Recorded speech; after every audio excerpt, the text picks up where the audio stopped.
एक शाम प्राची टीवी पर सीरियल देख रही होती है। तभी उसकी सास वहाँ आती है। अरे सीरियल में तो ऐसे मग्न है जैसे आज रात का खाना पड़ोसी आकर बनाएंगे। मुझे पता ही नहीं था आपने अपने बेटे की शादी पड़ोस में भी की हुई है। हैं? मतलब?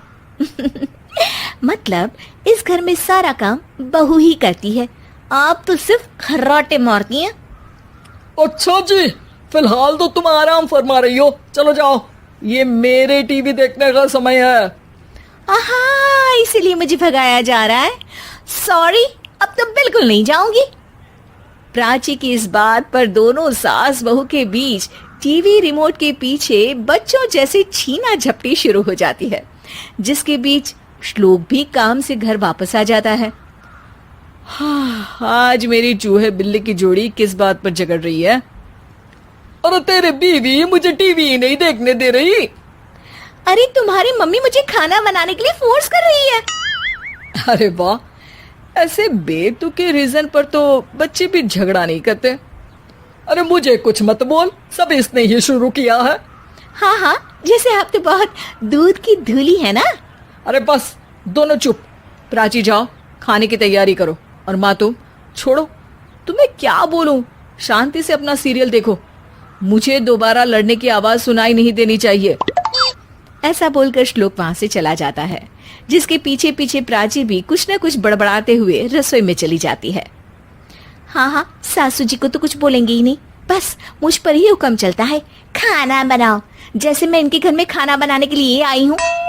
इसी तरह शाम बीतती है और रात को श्लोक और प्राची की सास खाना खाकर सोने चले जाते हैं, लेकिन प्राची गुस्से में कुछ खाए बिना काम में ही लगी रहती है। इस घर में किसी को घंटा फिक्र नहीं पड़ता, मैं खाऊं या भूखी रहूं।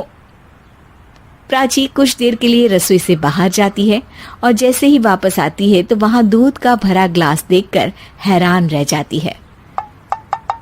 फिक्र पूरी है, बस दिखाना नहीं है।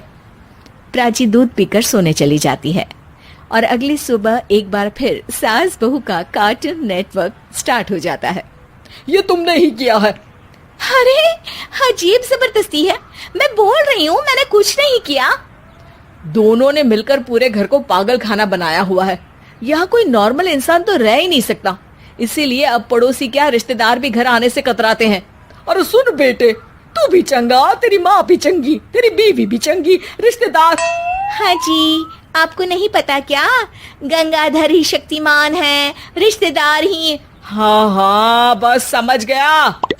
कभी जानवरों जैसे लड़ेंगी तो कभी जुगलबंदी करेंगी। भाई मैं आप दोनों के बीच में नहीं फंसना चाहता। सास बहू की इस मन मौजी जोड़ी से परेशान होकर श्लोक अपना सिर खुजलाता वहां से चला जाता है। चलो अब मैं भी कीर्तन में जा रही हूँ।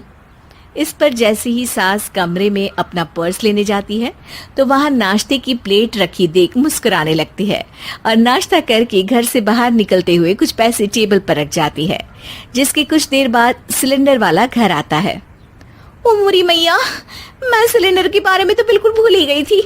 घर खर्च के सारे पैसे भी मम्मी के पास है और श्लोक से बोला तो उल्टा 4 बात सुनाएंगे। प्राची ये सोच ही रही होती है कि अचानक उसका चेहरा चमक उठता है और वो घर में आकर इधर उधर देखने लगती है। तभी उसकी नजर टेबल पर रखे पैसों पर पड़ती है, जिन्हें वो सिलेंडर वाले को दे देती है। ये सब श्लोक देख लेता है।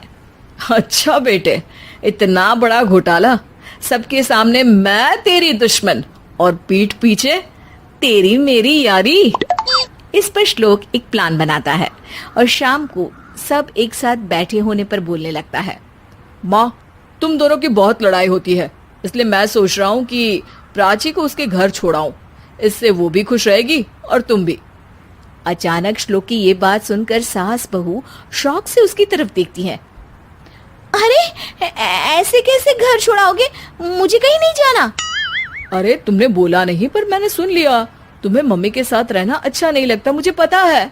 अरे वो, अरे जब बहू खुद कुछ काम बोले तो वो तुझे सुनता नहीं, और अब जो इसने बोला ही नहीं वो तू समझ गया। जब उसे नहीं जाना तो फिर जबरदस्ती क्यों कर रहा है?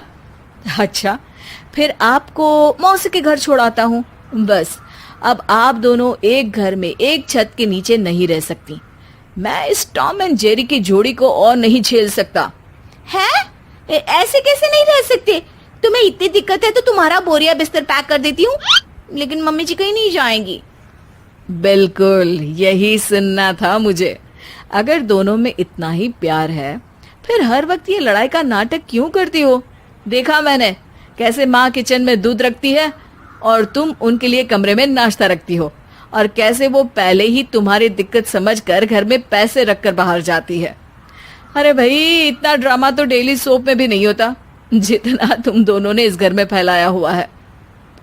तू हमें टॉम एंड जेरी बोलता है ना, तो याद कर वो दोनों भी एक दूसरे को बाहर वालों की बुरी नजर से बचाने के लिए हमेशा सबके सामने लड़ते थे, लेकिन अकेले में दिक्कत के समय मदद भी तो करते थे। बस हमारा रिश्ता भी कुछ ऐसा ही है। और वैसे भी अगर सास बहू में तू मैं नहीं होती तो दुनिया वालों को कहानियां कैसे मिलेंगी?